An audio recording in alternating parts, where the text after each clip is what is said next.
Welcome everyone to the ADP Center for Learning Technologies workshop series on powerful and engaging presentations. Today we'll be covering Google Slides presentations. So today we'll go over features of Google Slides that help make a powerful and engaging presentation. This includes some features, examples, and demonstrations in Google Slides. So the first step is to make a Gmail account and locate Google Slides in the Google Workspace.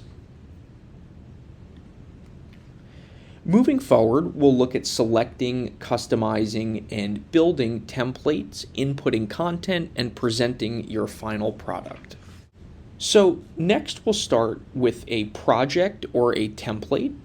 So to start, I should bring your attention to Slides Go as well as Slides Carnival as being two options for custom pre-built templates that may fit what your subject matter is better than some of the available Google templates.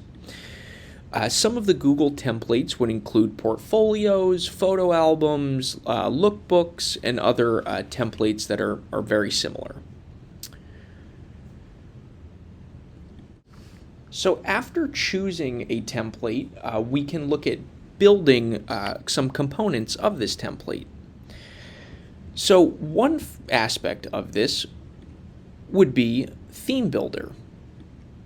This option allows you to go into the individual slides and adjust the layout that composes each of your slides and apply it to the overall theme. This is something that can be done to creatively express your message or to better convey what you're trying to your audience. There is also the option of changing background colors as well. You could choose an image or color or change it to what the original theme had intended to be. So after choosing or building a template, we then look at the layout of the individual slides that compose your slide deck. So this would then include the layout of the text, the layout of the text boxes, and the format that you would like to convey your information. Now outside of that, we can look at assets that you could include in your slide deck. So this can range from images to audio to video to shapes, tables, charts, diagrams, word art, special characters, and then you can further animate those assets to be what you would feel best. So for example, you can pick either a transition for the slide itself, or you can put an animation specifically on one object. You could choose if you'd like it to be on click or after the previous or with the previous slide. So this is a wonderful way to keep viewers engaged if there are transitions in between your individual slides as well as animations on your individual assets. So depending what you are looking to do, you can include different forms of assets, which would either be the images, the text box, the audio, the video. And it is notable that if you are going to be presenting and require some stock images to be used for whatever reason, there is some Google search functionality that it allows you to do. And you can pull these from Google Images. So we can put, a chef in a kitchen, and they'll provide stock imagery. If there are videos that you would like to pull, you can also try to Google or YouTube those as well and input the link, and it will pull the video into your slide for you. Now, aside from the animations, the transitions, the types of assets that you can choose from have all been listed here. Beyond the assets and including the assets the way that you would like and further customizing them and manipulating them in the manner that you see aesthetically appealing for your slide deck, you would then move on to inputting your text content. So this ties back to the individual layout of each of your pages. So depending how you would like your message to display on your pages, you can either maneuver the text boxes around, or you can incorporate different aspects such as paragraph spacing, bullets and numbering, indents, or different forms of text font, italics, underline. You can change the coloring, or if you would like it to be highlighted. These are all aspects that compose the meat of the information that you're trying to convey in your slide deck.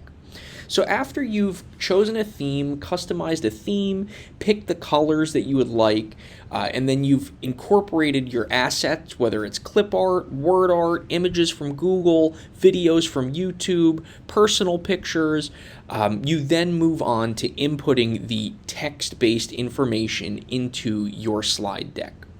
So beyond the text-based information, once you input all of this to convey the information that you're looking to convey, you would then look at sharing or publishing your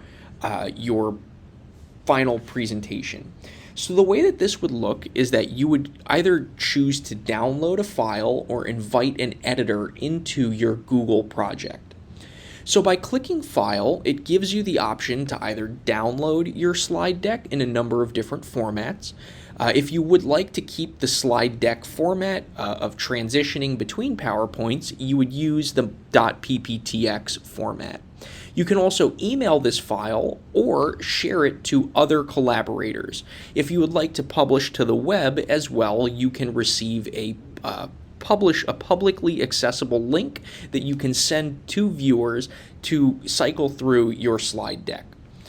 Beyond this, if you are presenting in person or either on Zoom, you could either start a Google meeting and invite people to it and share your screen, or you can present in slideshow, which would show the viewer aspect of this. Now, there is also the option of adding speaker notes at the bottom, and if you do add speaker notes, let's say speaker note, you can present from presenter's view, which will keep those notes available to you. So this covers the presentation, the customization, and the inclusion of content into your slide deck.